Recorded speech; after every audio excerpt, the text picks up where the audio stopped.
Good evening and welcome to News Channel 8. I'm Jerome Aegean and these are the top stories we're working on tonight. A follow-up to the latest homicide on St. Thomas. And it's the murder trial of Jeffery Brown. Wes Small takes you there. Quell Bay Music, alive and well in the Virgin Islands. These stories and more are up next on News Channel 8.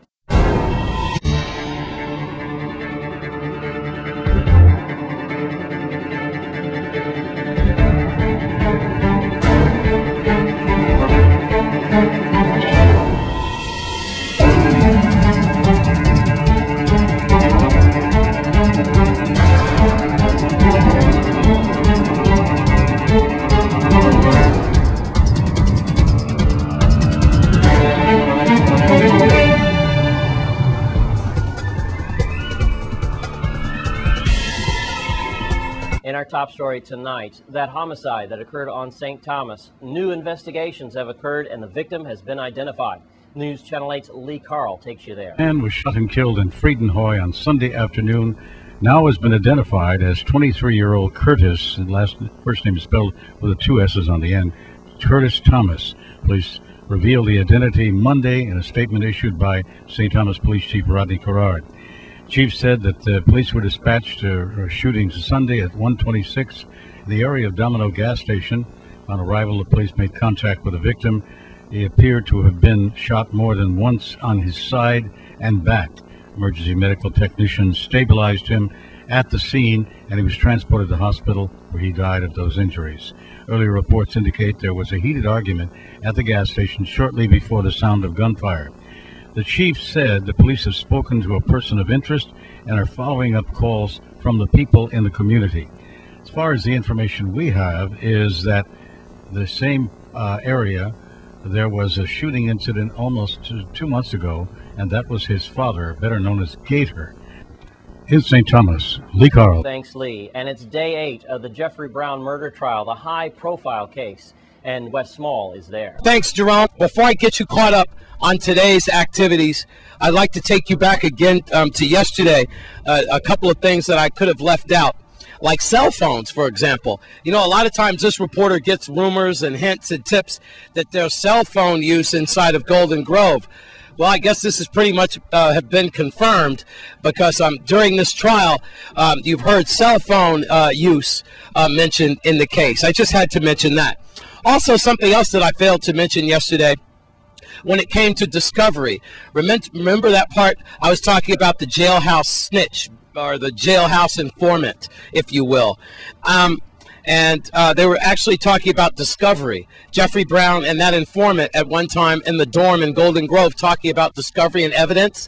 How one of the shotgun shells that Louis Melendez allegedly fired at the JF Kennedy guys, that one of the shells kicked and cracked Jeffery Brown's glasses, broke his glasses. And he was telling the informant inside the jail, well, I don't think they're going to go far with that, because if you watch the casino surveillance footage, and I'm going to get to that in a second, that you'll see I'm not wearing glasses. I've got contact lenses. So something interesting that you might want to note as you're keeping track of this trial. So now for today, I have to tell you that every day before the trial starts with Judge Donahue banging the gavel, they go into his chambers. Prosecution and defense go to the chambers. Yesterday they went for about 10-15 minutes. Today they were in there for like 40 minutes. It seemed forever. This could be a very long and agonizing trial from both sides, like defendants, for example, and like the mom and dad of Jeffery Brown. They have to be there like every day. And today you even saw Jeffery Brown's father, Jerris. He brought in a big pillow, looked like from his home, because I found out that these trials, these court cases go on till 8 o'clock at night. I didn't know that.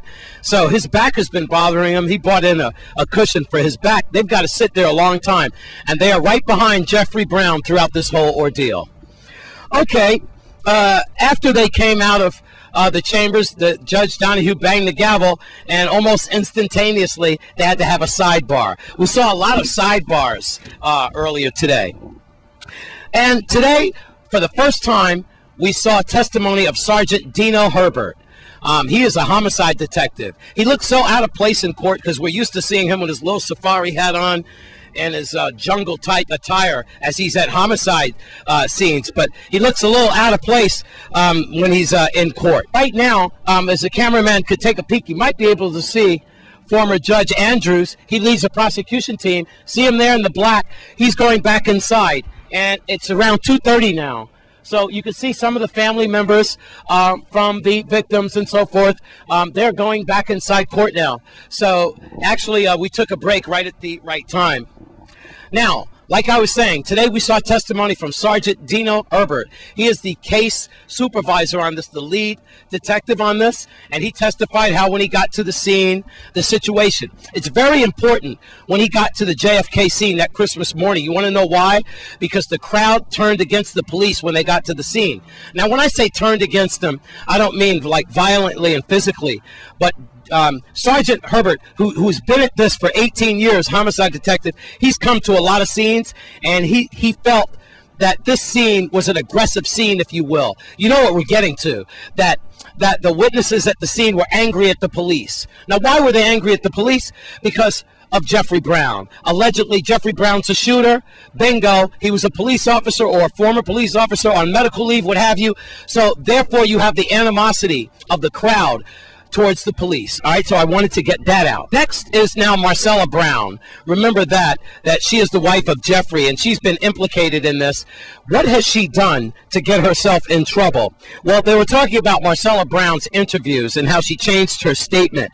I want to tell you that she said that she just went out driving in her first report at midnight, just taking a drive, leaving her brother and Jeffrey to mind the kids. I do believe that was the statement that we heard earlier today.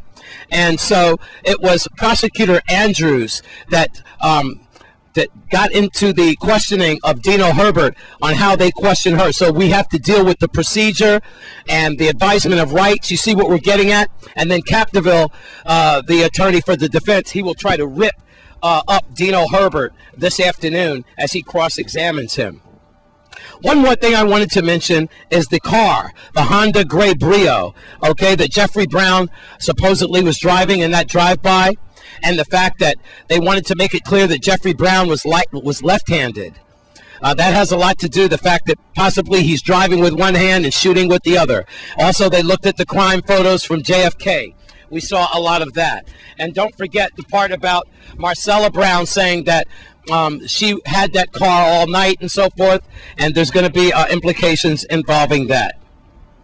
Also about the fact that Jeffrey Brown was pointed out of a 6-man photo array by potential witnesses and how that came about.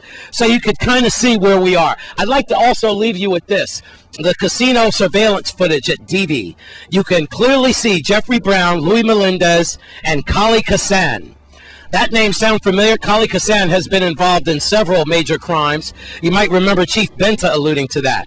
Now, you could see them on that DV footage, and then you see in the right-hand corner it says 12:39 and some seconds. That's important for the timeline, folks, because remember, that tragic shooting at JFK happened around 1:40 or so that morning. I'm Wes Small for News Channel 8.